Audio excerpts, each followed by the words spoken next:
Right, so we're on the runway at Cape Bride. We've got all this space behind us.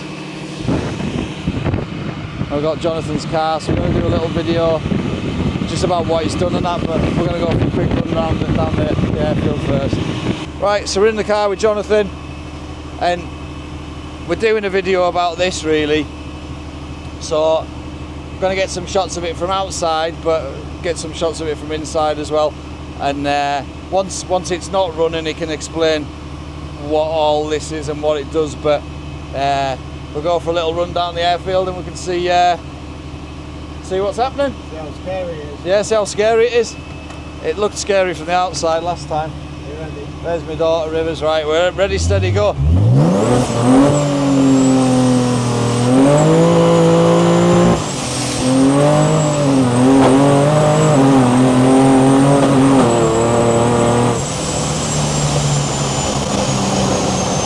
That's crazy.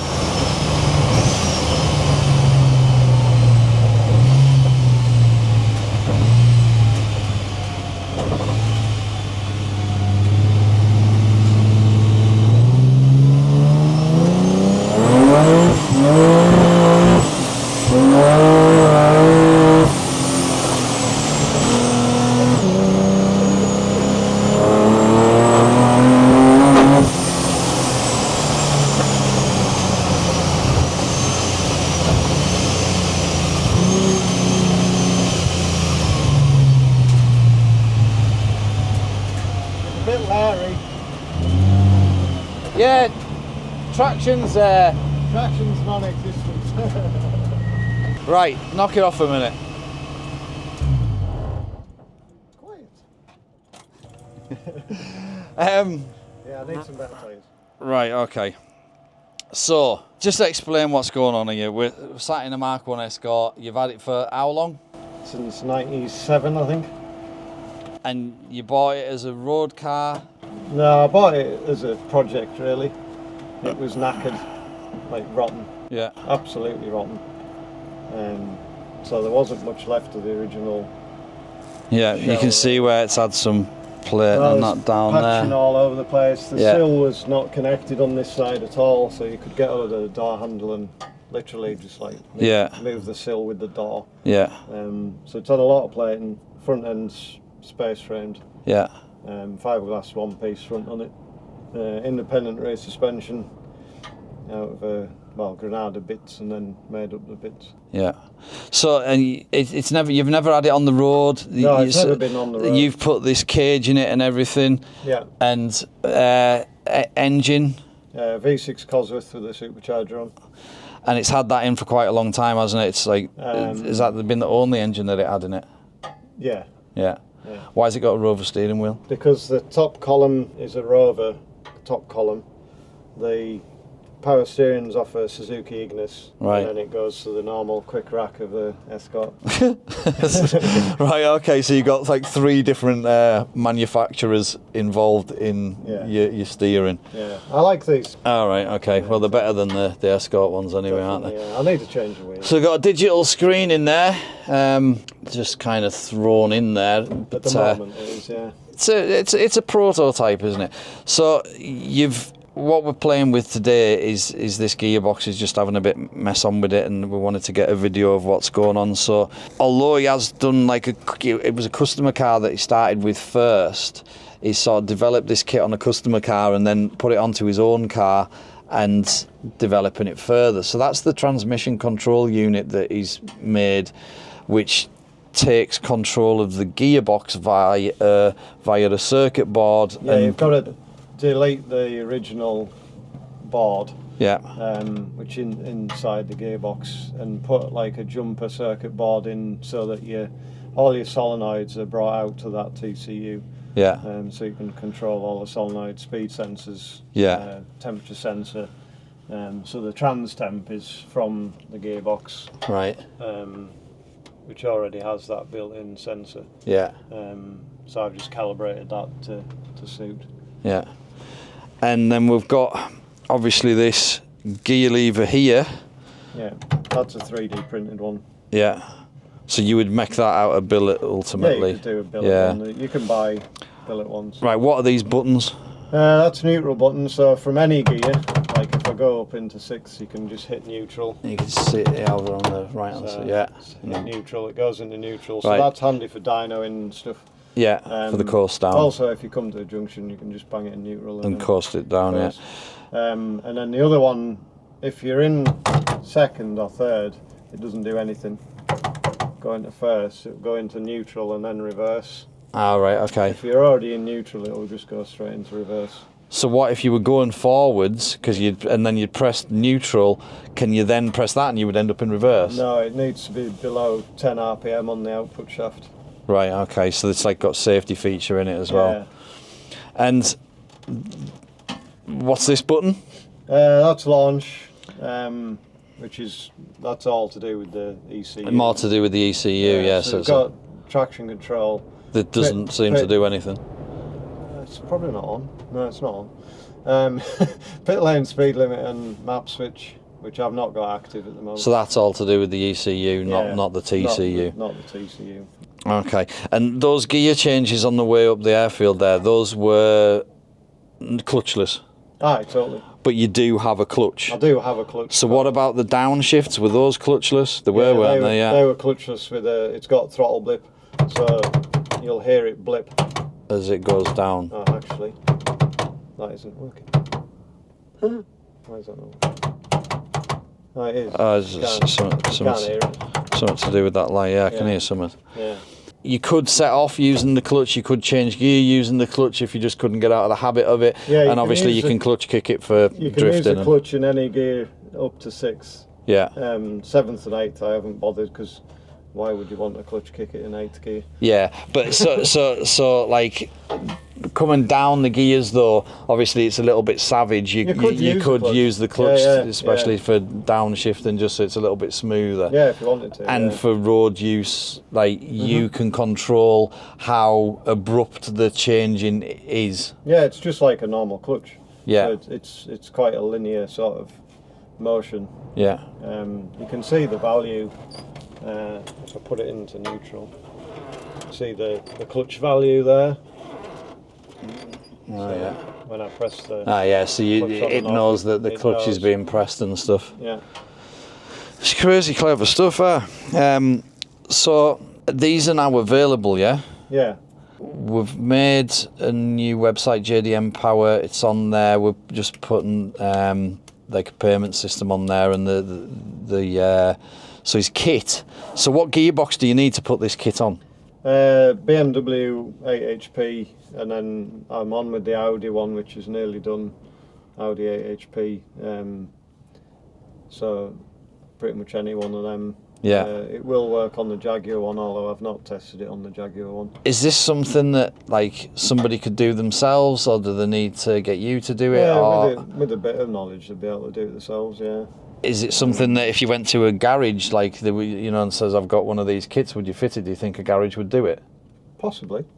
Depend on the garage, but yeah. There's a bit of soldering involved, which they could send the board to us to solder in. Yeah. If they're not confident with soldering, which I know some people aren't. Yeah, the rest of it's pretty straightforward. Bell housing adapter to whatever engine you're using, or if it's already in a BM, obviously it'll go into a BM on quite a few of their engines without an adapter. And do you have to have the stick, or No, can you have it flappy paddles? You can have paddles, or you can have both, so you can have the stick and the paddles and just use whichever one you want. It's just an input to the ECU. So. But it'll never be automatic again unless you took out your TCU and put the original one back in. You could make it semi-automatic, so it changed at a certain RPM. Yeah. So I might put that on later. It's just a programming thing then. Yeah. Yeah. Yeah. I could do fully automatic, but I don't really want to. Yeah. It's just. It kind of defeats the point of what you're actually trying to achieve, doesn't it? Yeah. So, like a comparison from a normal sequential box to this, which is I would call it a synthetic sequential box almost. Yeah.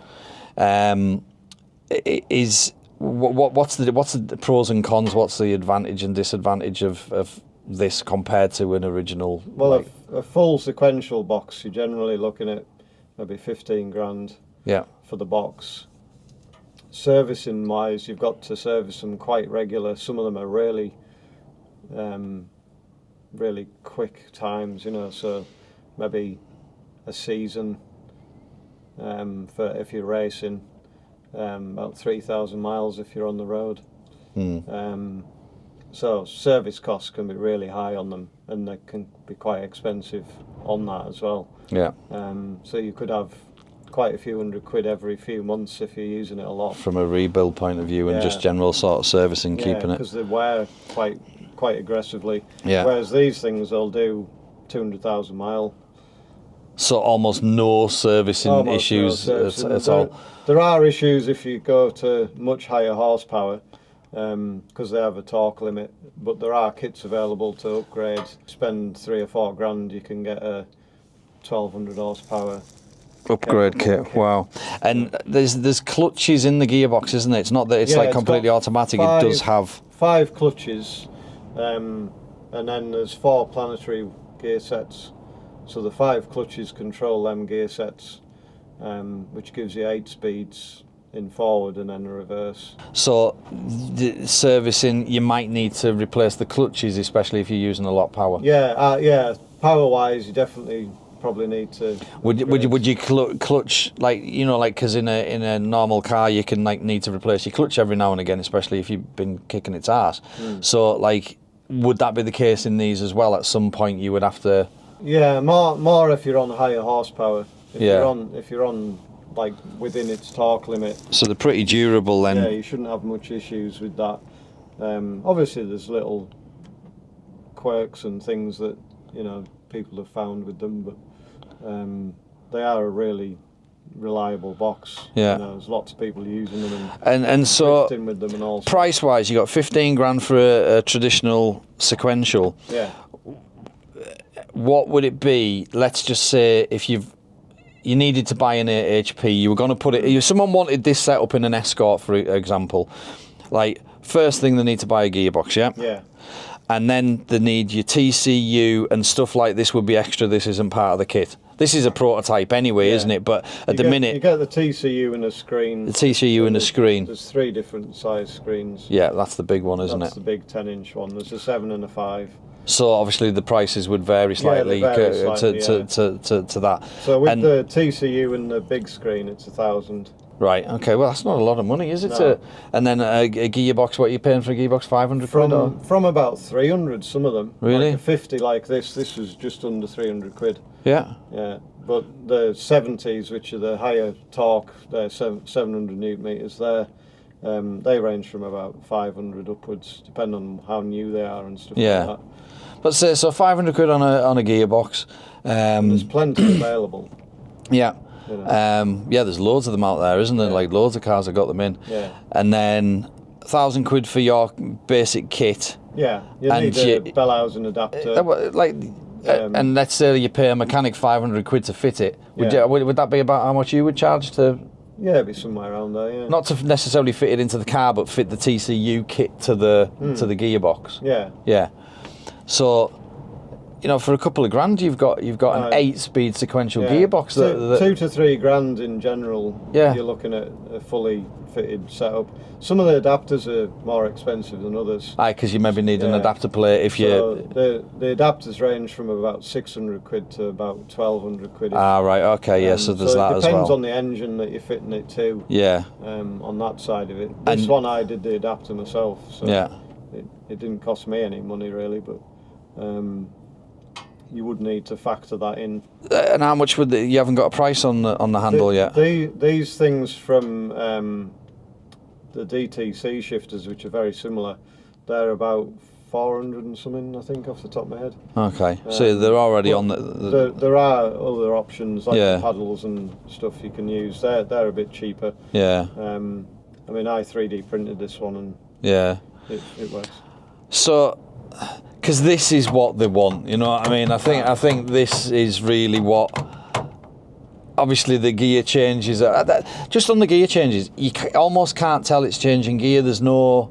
There's no, you know, like the car. Yeah, I mean, obviously it was a bit fucking chaotic, but I couldn't decipher a gear change. No. I could see you changing gear, just keeps going. and it seemed like really progressive. Are the gears quite short in it, or I suppose they maybe they're half a fairly bin? close together. I mean, Yeah. the ratios are on here. Yeah, so you can. There's your gear ratios, and there's a couple of different boxes with different ratios in, but they're all similar. So yeah, if we maybe go for so like if you can you can control it a little bit, like just going through the, if we just have a little run, just going through the just a normal drive sort of thing. And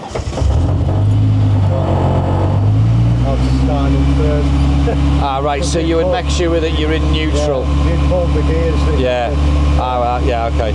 So yeah, just go for a normal drive so we can decipher what's going on. Yeah, so first really low.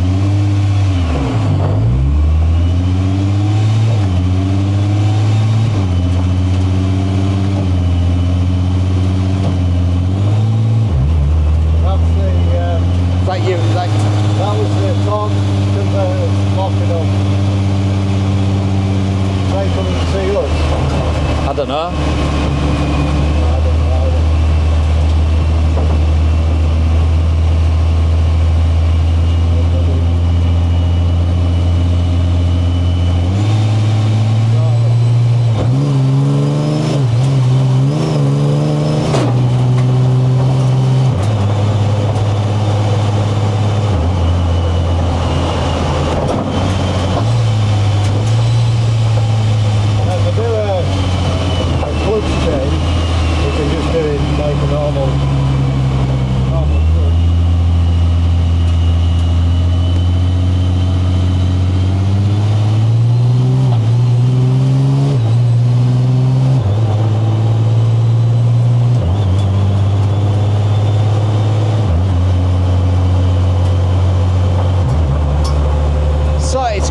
Savage, isn't it? It's quite a quick change. Yeah.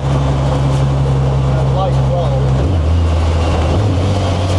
And it flips on the down change. Yeah. Unless you put the... We've got the airfield rescue vehicle out. He's obviously coming to have a word with us. Yeah, so that was all right. Like, he was just saying to keep to the right because he's going to be landing his gyrocopter. So, yeah. Wait. First really low, so you can actually set off in second. Yeah, the changes were strange. That was weird. Yeah, they're a little bit mechanical. Yeah. But that's what the sequential's like as well. Yeah. It's very savage. Like, feels like it's going to try and rip your back axle out. No, not really. It's better when you actually get going properly. It's smoother when you're on it. Yeah, so it's something that like is more. Would you have a setting for the road and a setting, to calm that down a bit? Because that's very racy. Yeah. Yeah. That's what we want then. Yeah. Do another run then, like a bit quicker and that, like with your thing, and then I'll film you from the outside. Second, third, all over the place. Third. It's so gravelly as well. There's a hell of a lot of gravel on the... Yeah, I mean it's an old runway and it doesn't get like cleaned up or anything like that. All the stones. 4th, 5th, 6th, 7th, 8th, 7th, 6th, 5th.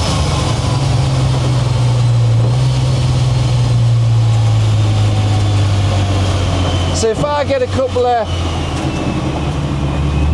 Oh, you're going again?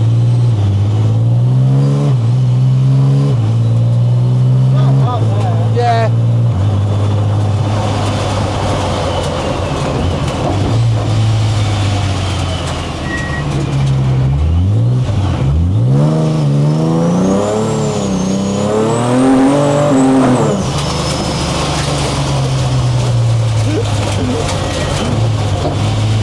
That's just like bagging it straight up into 6th there. This is actually faster than what I thought it would be. It is fast. I've kind of always took the piss, well I haven't taken the piss out of it, but like it is quicker than what I thought it would be. Yeah, it's very quick. you think Rivers would want to go down there? No, probably not. Probably not. We're not put her in it. She'd be scared shitless. Right, so for me, if I was putting one in, I'd want a road setting. I'd want something a bit smoother, yeah. Yeah. But I can totally see from a race point of view where you're coming at. Yeah. So even from a like that was all clutchless as well. Yeah. You know. So you could essentially road mode use the clutch and it'd be a lot smoother. Be smoother for your changes. Yeah. Yeah. I suppose that would work really, wouldn't it? And then all right. Yeah, it's really impressive. So how as far as testing is concerned, obviously you've done a little bit. You've done some with Fabio's car, and you've Fabio's done about 3,500-4,000 miles, I think he said. Right. And he's used it on the roads. Obviously, there's no issue with the durability of the gearbox. No. It's just more about like, and it's not as if the brain's going to break down. Yeah, durability of the gearbox is more down to how much power you're pushing at it. Yeah. His is about 600 horsepower now. Yeah. So it's on the limit of the torque of the 70. On the standard limit, they reckon they'll take a bit more. Yeah. Especially when you're pushing more pressure at the solenoids. Yeah. Because obviously the standard thing has its own settings and they've limited it kind of thing, whereas we're not limited to pressure we can give the solenoids and stuff, you know. Yeah. So in general, it's a bit better on the clutches and stuff. Yeah. You know. Looks like he's coming out with his gyrocopter. Yeah, they're not. He wants us to keep to the right hand side of the runway so that he can use the left hand side with his gyrocopter, and there won't be any crashes. Yeah. Mind you, the way Jonathan's squirming about all over the runway, I don't know. It's slippy on there. I need to get new tyres on as well. Yeah.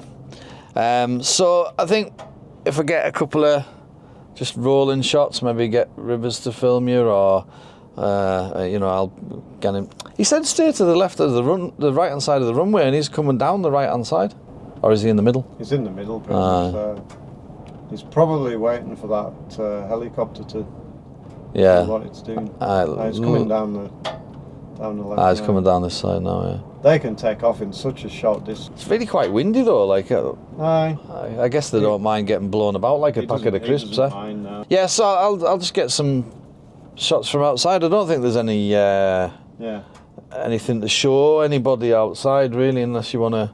Should we pop the bonnet and we can have a quick look under there? Can do. It's a bit of a mess. It's a bit of a mess because it's like it's. I don't get much time. He's actually cleaned some of the overspray that I got off all over it.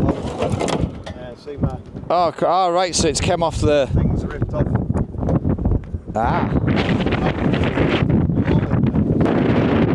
So Cosworth V6, no intercooler just because you bypassed it, and then you've just went straight onto the bulkhead. You've just like. Yeah, it's got a bar comes off the cage. And then it's got the chassis legs. Yeah, so it's only a semi-space frame really. Semi-slick tyres, but they're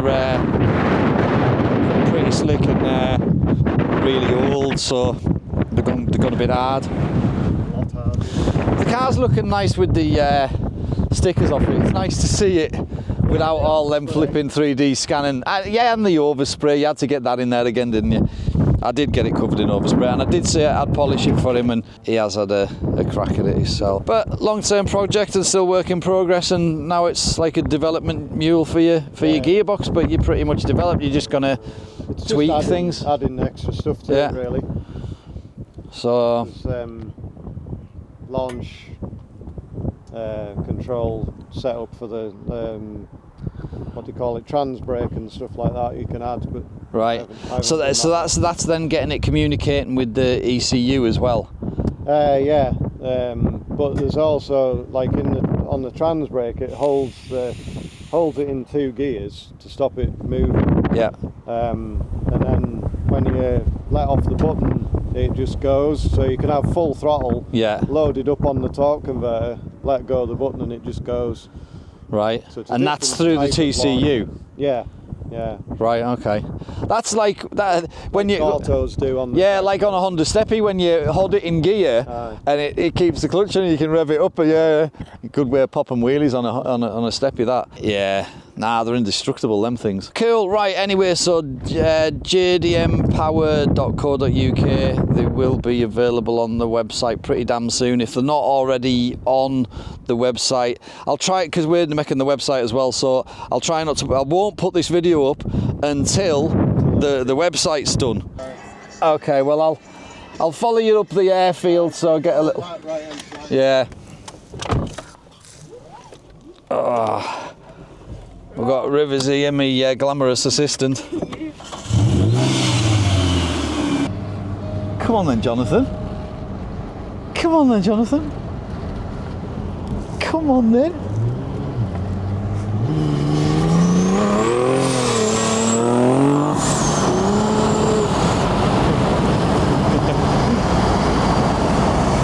I could have had him.